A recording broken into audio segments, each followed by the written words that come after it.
आधी रात का सन्नाटा और नींद में सफर कर रहे यात्री।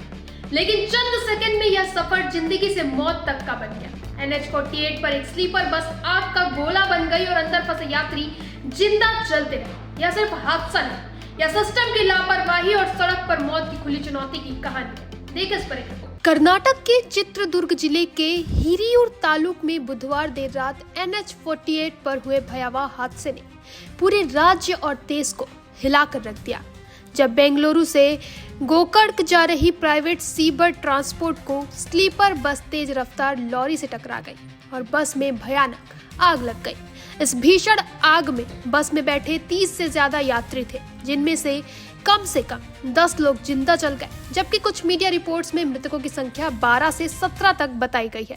वहीं प्रत्यक्षदर्शियों ने बताया कि रात करीब 2:30 बजे लॉरी डिवाइडर तोड़ते हुए बस से टकराई, जिससे बस के भीतर बैठे यात्री चिल्लाने लगे और मदद की गुहार लगाने लगे। लेकिन अधिकांश यात्री सो रहे थे और उनके पास खुद को बचाने का समय नहीं बचा। वहीं बस की छत धंस गई, मेटल फ्रेम मुड़ गए और बस के अंदर धमाके के साथ लगी आग ने यात्रियों के लिए मौत का तांडव बना दिया।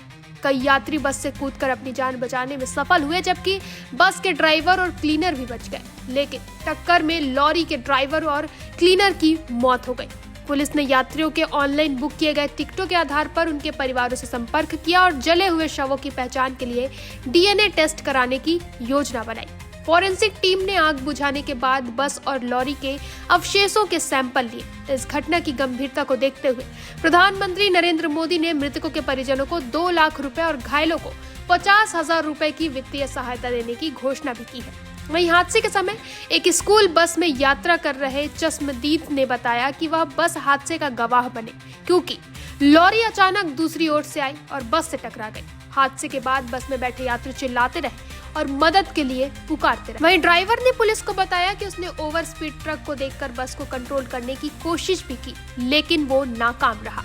हादसे पिछले 2 महीनों में हुए कई हाईवे बस हादसों की श्रृंखला में शामिल है, जैसे राजस्थान के जैसलमेर में AC स्लीपर बस में आग लगने से 20 यात्री जिंदा जल गए थे। आंध्र प्रदेश के कुर्नूल में बस और बाइक की टक्कर में 20 यात्री मरे और उत्तर प्रदेश के बलरामपुर में बस और ट्रक की टक्कर में 3 यात्री जिंदा जल गए थे तथा 24 झुलस गए। इन हादसों ने हाईवे सुरक्षा, बस ऑपरेटरों की जिम्मेदारी, यात्री सुरक्षा और रोड ट्रांसपोर्ट इंफ्रास्ट्रक्चर पर भी गंभीर सवाल खड़े कर दिए हैं। घटना ने यह स्पष्ट कर दिया है कि रात में तेज रफ्तार वाहनों का नियंत्रण और स्लीपर बसों में यात्रियों की सुरक्षा के लिए कड़े नियमों की आवश्यकता कितनी जरूरी है। वहीं चश्मदीदों के बयानों, फॉरेंसिक जांच और अधिकारियों की रिपोर्ट से पता चलता है कि बस की संरचना और आग बुझाने में देरी ने मौतों की संख्या बढ़ा दी। वहीं पुलिस और प्रशासन भी इस मामले में पूरी गंभीरता से जांच कर रही है और इस बात की भी समीक्षा कर रहे हैं कि कैसे हाईवे पर ट्रक और बसों की गति नियंत्रण प्रणाली,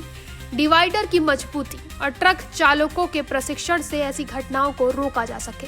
हादसे के दृश्य, जले हुए शव, हाईवे पर बिखरी हुई बस के अवशेष और यात्रियों की चीख पुकार का वीडियो सामाजिक मीडिया पर वायरल हो रहा है, जिसमें आम जनता में गहरी सहानुभूति और आक्रोश दोनों ही देखने को मिल रहा है। इस पूरे मामले में पुलिस ने कहा कि स्कूल बस के ड्राइवर का बयान एक महत्वपूर्ण चश्मदीद गवाह के रूप में दर्ज किया जाएगा और इससे आगे की जांच में भी मदद मिलेगी। वहीं घटना ने देश भर में बसों और लॉरी ऑपरेटरों के नियमों, रोड सुरक्षा उपकरणों और यात्री जागरूकता पर भी बहस छेड़ दी है। विशेषज्ञों का कहना है कि अगर रोड पर निगरानी, कैमरे और सुरक्षा उपाय बेहतर होते तो यात्रियों को बचाया जा सकता था। वहीं इस घटना में स्लीपर बसों में यात्रियों की सुरक्षा के लिए नया मानक तय करने की आवश्यकता स्पष्ट हुई है, ताकि भविष्य में ऐसे भयावह हादसों को रोका जा सके और हाईवे ट्रैफिक सुरक्षा को सख्ती से लागू किया जा सके। आज सवाल सिर्फ 10 मौतों का नहीं है, सवाल है उस सिस्टम का जो हर हादसे के बाद जागता है और फिर सो जाता है। जब तक सड़क सुरक्षा, बस डिजाइन और फायर सेफ्टी को गंभीरता से नहीं लिया जाएगा, तब तक हर रात कोई न कोई बस किसी और परिवार के सपनों को राख में बदलती रहेगी। फिलहाल इतना ही। आगे की अपडेट्स के लिए बने रहें निशाने पास पर।